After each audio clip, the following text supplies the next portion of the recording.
सबसे पहले हम लोग अपने पूरे संगठन के माध्यम से और नीचे रखो ना यार, और साइड में आभार करते हैं और आपका धन्यवाद करते हैं कि आज चुनाव में जो भी परिणाम हमें हासिल हुए उनमें कहीं ना कहीं आप सबों का बहुत योगदान रहा।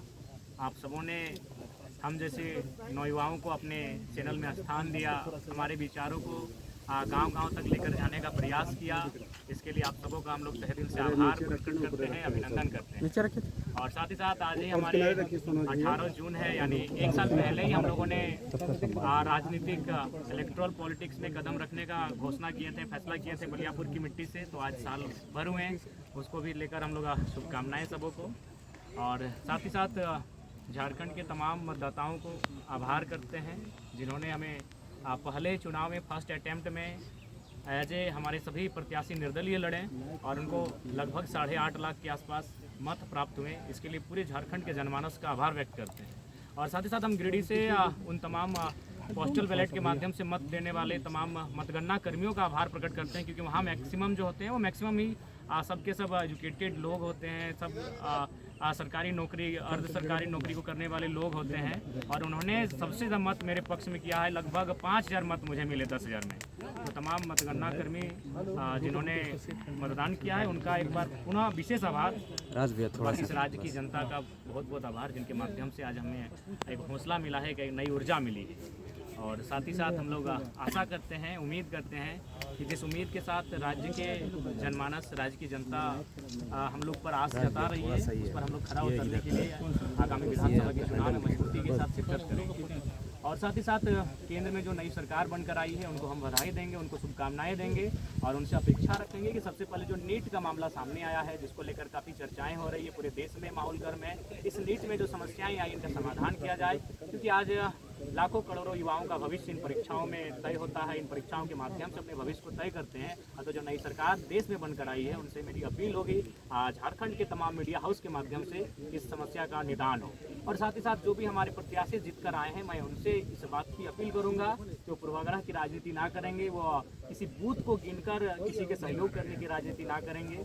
मैं उनसे ऐसी अपेक्षाएं रखता हूं और इन्हीं शुभकामनाओं के साथ मैं झारखंड के आने वाले विधानसभा चुनाव के लिए तमाम राज्यवासियों को संदेश देना चाहता हूं कि इस बार ऐसे युवाओं का चयन करें जो राज्य के हित के साथ लड़ाई जो चली आ रही है उसको विराम लगाते हुए एक बेहतर नीति बनाई जा सके। आपकी सवाल। तो आप लोग विधानसभा में क्या रणनीति है आप लोगों को चुनाव लड़ने का? देखिए, विधानसभा के चुनाव हम लोग प्रयास करेंगे कि बहुमत की सीटों पे लड़े, यानी मान के चलिए हम लोग 8 लोकसभा की सीटों पे चुनाव लड़े थे, तो 8 6 48 शायद चतरा और हजारीबाग में 5 46 सीटें तो हमारे अंदर आ ही रही हैं। तो उन 46 सीटों पे तो लड़ना ही है। उसके बाद हम लोग जमशेदपुर में प्रत्याशी नहीं दिए थे, खूंटी पे नहीं दिए थे, गोड्डा में नहीं दिए थे। तो हमें लगता है इन 3 लोकसभा में हम लोग जाएंगे, वहाँ हमारे वोटर्स हैं, वहाँ हमारे कार्यकर्ता हैं। तो हमें लगता है कि 55 के आसपास विधानसभा सीटों पर हम लोग चुनाव लड़ते हुए दिखेंगे। तो क्या आप लोग निर्दलीय लड़ेंगे कि कुछ? नहीं, देखिए दिल्ली इसी क्रम में गए थे। दिल्ली जाने का कार्य डेमोक्रेसी का स्कूल में भी शामिल होना था और चुनाव संबंधित इलेक्शन कमीशन से जानकारियों को भी लेना था। तो हमें लगता है 15 से 25 दिनों के दरमियान हमारी पार्टी का सिंबल भी अलॉटमेंट होने की संभावना बन जाएगी और पार्टी को रजिस्ट्रेशन नंबर भी अलॉटमेंट हो जाएगा। तो पहले इंडियन स्कूल ऑफ डेमोक्रेसी, उसके बाद JNU, इस तरह के व्याख्यान का क्या अर्थ है कि जयराम राष्ट्रीय परिदृश्य में अपनी पहचान और शिनाख्त को बनाना चाहते हैं?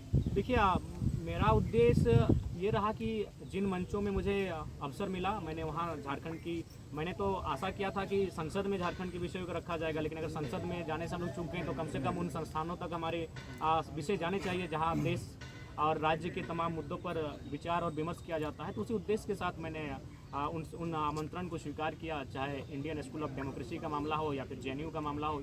और साथ ही हम लोग वहाँ एग्रीकल्चर यूनिवर्सिटी भी गए थे, वहाँ के भी तमाम रिसर्च स्कॉलर से मिले जहाँ झारखंड के भी युवा हैं। तो वहाँ जाने का उद्देश्य यही था कि हम झारखंड के विषयों को उनसे साझा कर सकें और उन विषयों पर निदान कैसे हो, आने वाले विधानसभा चुनाव में हमारी स्थिति क्या हो, उन विषयों पर बात करने के लिए। विधानसभा चुनाव आप लड़ने जा रहे हैं, तो आपका मुद्दा फिर क्या होगा? देखिए, विधानसभा के चुनाव राज्य के मुद्दों पर आएंगे। राज्य का सबसे ज्वलंत मुद्दा अभी छात्रों की निराशा है और छात्रों की जो हताशा है वो हमारा एक महत्वपूर्ण मुद्दा रहेगा। हम लोग सरकार में आते हैं, सबसे पहला हमारा प्राथमिकता जो रहेगा कि इस राज्य में नियमित परीक्षाएं होंगी और फ्री एंड फेयर एग्जाम लिए जाएंगे। अगर उसमें किसी प्रकार की गड़बड़ी होगी तो उसमें उच्च से उच्च पदाधिकारी क्यों ना है, उन्हें बिल्कुल बर्खास्त किया जाएगा। उनके साथ साथ किसी प्रकार की कोताही नहीं बरती जाएगी। जयराम, आप पहली बार लड़े चुनाव, 8 लाख से ज़्यादा वोट आपके उम्मीदवारों को मिला है। आजसू पार्टी जो है वो अब एक तरह से अगले विधानसभा चुनाव तक का जो है रोड मैप उन्होंने जारी किया और उन्हीं इलाकों को वो फोकस कर रहे हैं जिन इलाकों में आपकी अच्छी खासी पैठ रही, वोट आपको मिला है। तो आप कैसे देखते हैं, आपके लिए क्या आजसू आज की तारीख में चुनौती है, या है तो फिर कैसे निपटेंगे उससे? क्या देखिए, मेरे लिए कोई एक विशेष दल हमारी चुनौती नहीं है, क्योंकि मैंने वहाँ से वोट लाए जहाँ से आजसू के अलावा बाकी पार्टियाँ थे। जैसे मैंने बेरमो से 53,000 वोट गेन किया, वो कांग्रेस की सीट है, पारंपरिक सीट है कांग्रेस की।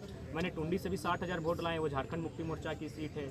मैंने डुमरी से 90,000 वोट लेकर आया हूँ, 90,000 मैंने, वो झारखंड मुक्ति मोर्चा की पारंपरिक सीट है। तो ऐसा नहीं है, किसी एक दल से हमारी लड़ाई नहीं है, हमारी लड़ाई एक विचारधारा की है। और ये जो फिलहाल जो पॉलिटिक्स कर रहे हैं उससे जनता कहीं ना कहीं कट रही है। हाँ, नो डाउट हमें समय लगेगा, लेकिन आने वाले दिनों में झारखंड की पॉलिटिक्स में हम लोग बेहतर स्थिति में होंगे और एक बेहतर क्षेत्रीय पार्टी के रूप में होंगे। अकेले लड़ेंगे आप? जी, फिलहाल हम लोग विधानसभा के चुनाव अकेले लड़ेंगे।